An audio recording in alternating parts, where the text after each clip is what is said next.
Kapag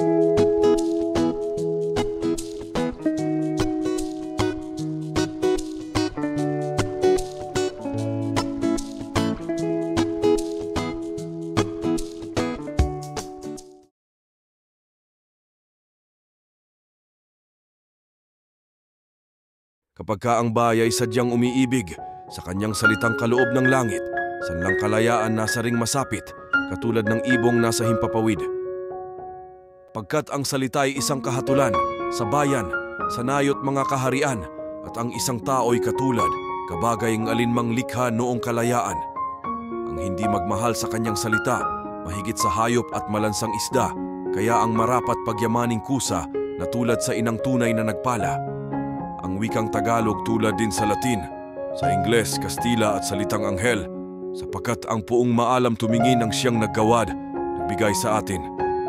Ang salita na tihuad din sa iba na may alfabeto at sariling letra, na kaya nawala ay dinatnan ng sigwa ang lunday sa lawa noong dakong una.